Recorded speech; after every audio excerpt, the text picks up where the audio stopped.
Hello and welcome back to ManVFilm. It's time already for Arrow's September announcements. It feels like it wasn't that long ago, but we're getting some great announcements, and we're going to go into this month's curious oddities and see what is here. And there are some interesting things, some not so interesting things. One thing in particular that I'm really kind of annoyed about. I kind of understand why they've done it, but it's still annoying. We'll get to that when we get to that. So, first up on the docket, we have Walk on the Wild Side Blu-ray from 1962, I believe. Jane Fonda, Lawrence Harvey, Barbara Stanwyck. Terrific cast. I had to look at the trailer. It looks like a kind of period drama set in the Depression of New Orleans. It's one of those ones that I don't know if I'm in a rush to see, but I would like to see it at some point. It's released on the 6th of September.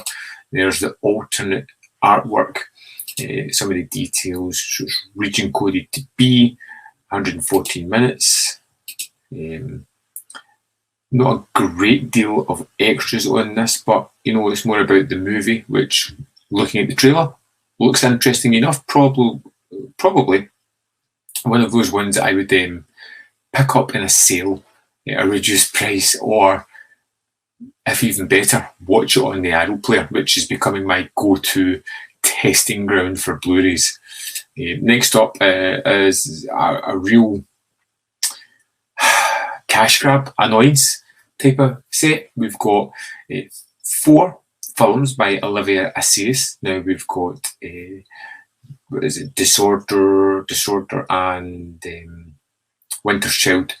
That came as a 2-pack. Then there's Irma Vep and there is Demon Lover. Now, these have all been released separately. They've all been the cheapest price in the sale at some point. I think I picked up the 2-pack for £8 the last time. So if you'd bought these separately in the sale, you'd have got them for, say, £24.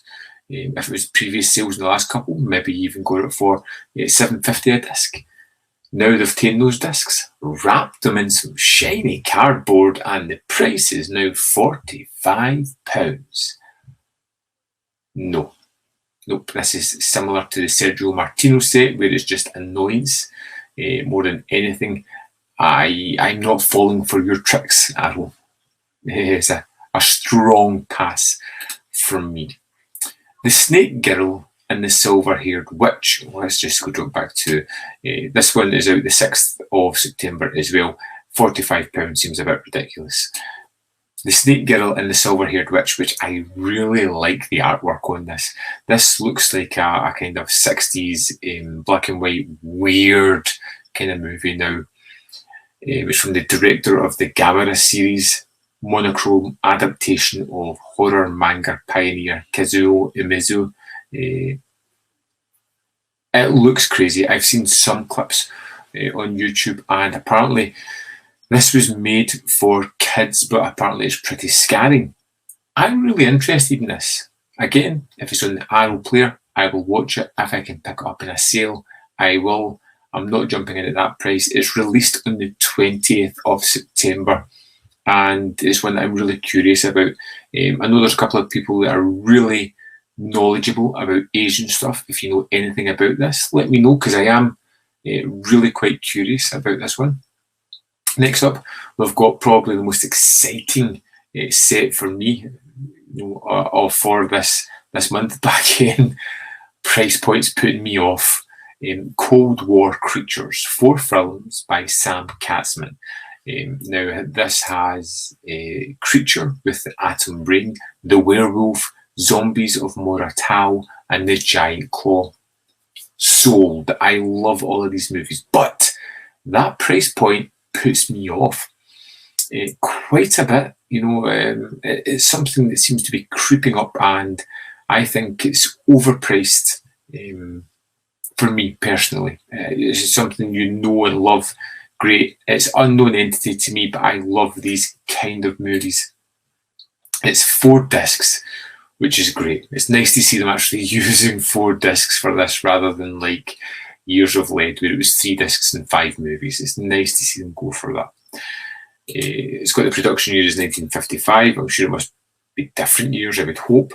It's got 4 discs, 4 movies. They've all got introductions by Kim Newman. They've all got commentaries by various people as well. I love this, the condensed Super 8mm as an extra. It's something I do watch. I particularly love that.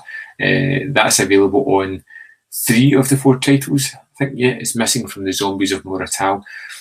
These are super quick run times as well. 69 minutes, 79 minutes, 70 and 75 minutes total. So these are going to be a real easy watch.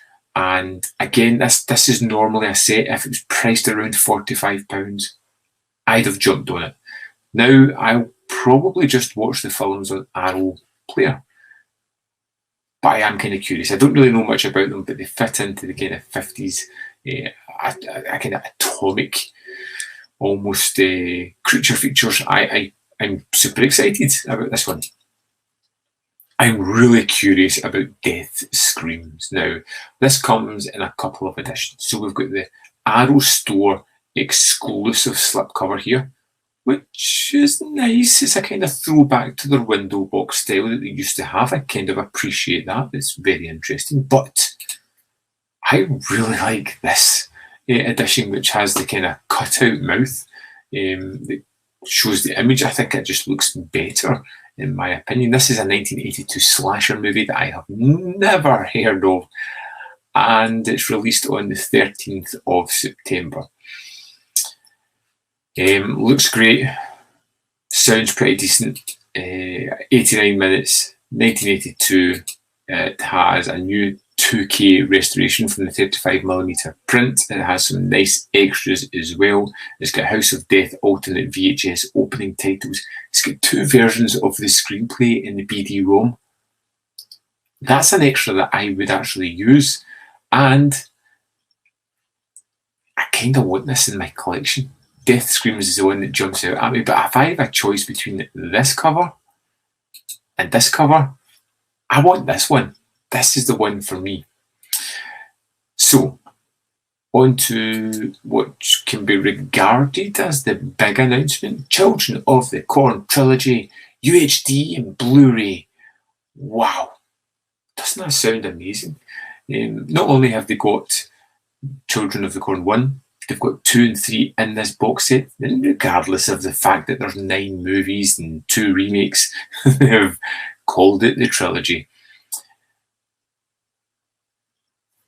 I'm a little bit miffed about this because it almost catches you off guard, because when you actually go to the product and read the description, here I'll just blow up this picture, you'll see that part 1 is indeed a UHD.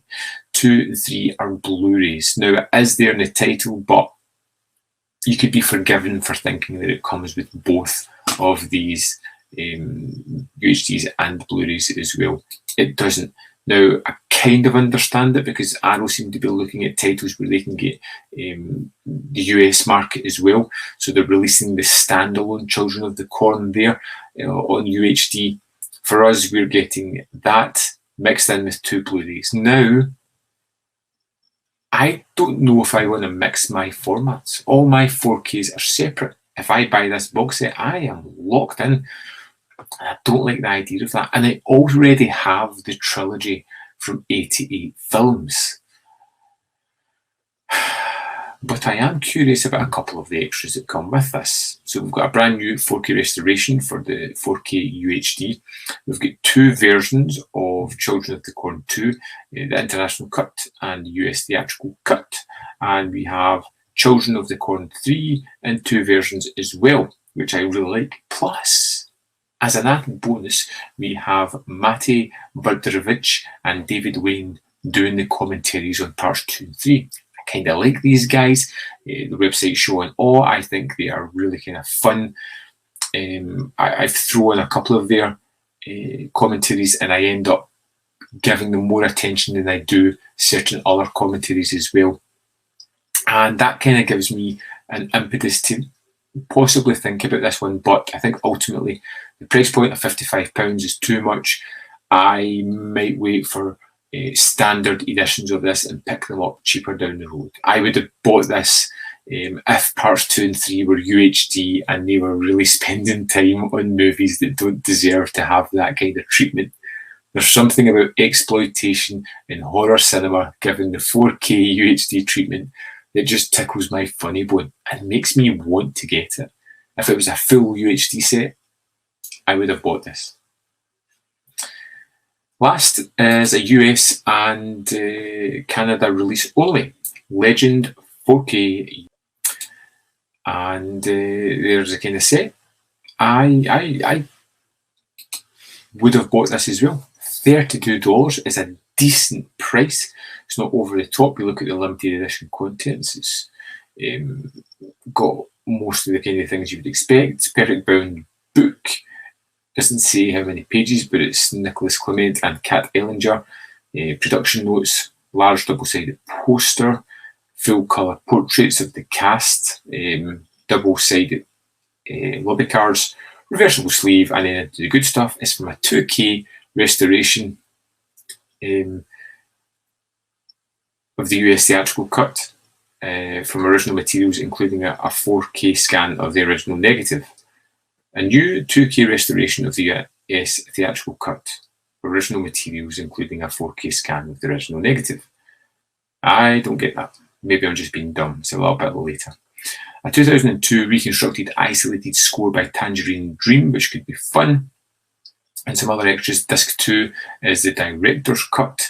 Now, extras still in production and subject to change. I don't know if this is 2 UHDs or if it is 1 UHD and 1 Blu-ray. Can you zoom these up?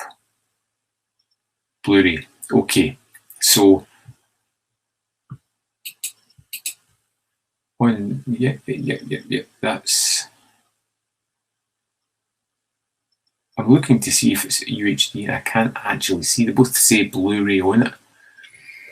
So I'm not 100% sure, but it looks like tied to Region 8 anyway. It's a possible kind of title. That's the full lineup for this month. I'm a little bit disappointed again. There are some movies that I'm interested in, but to be honest, if they're on the Arrow player, I'm going to watch them there rather than spend my cash. The one movie I think I will buy is Death Screams. Kind of bugs me that I'm having to pay £18 for a new release title, but I like the look of it. I like slasher movies from the early 80s. I haven't seen it, unless you guys put me off it after this. Children of the Corn, no thank you. Of course there's Children of the Corn there. Just the standard UHD for Canada and America. I love the idea of this set here. This Cold War creatures, but unfortunately priced me out of the market. You can't buy everything. Something's going to have to give a miss, and with the Arrow video player, that's where I'll be spending most of my time, I think. Well, they'll probably release it before September because that's what they do. I'd love to know your thoughts on this month's releases, if there's anything there that you particularly love. And just before I go, there is 2 covers for Legend in the US. There you go, just a US only. Canada, you're stuck with that cover, and that's all you're getting. Let me know your thoughts on these releases in the comment box below, and I will see you next time on ManVFilm.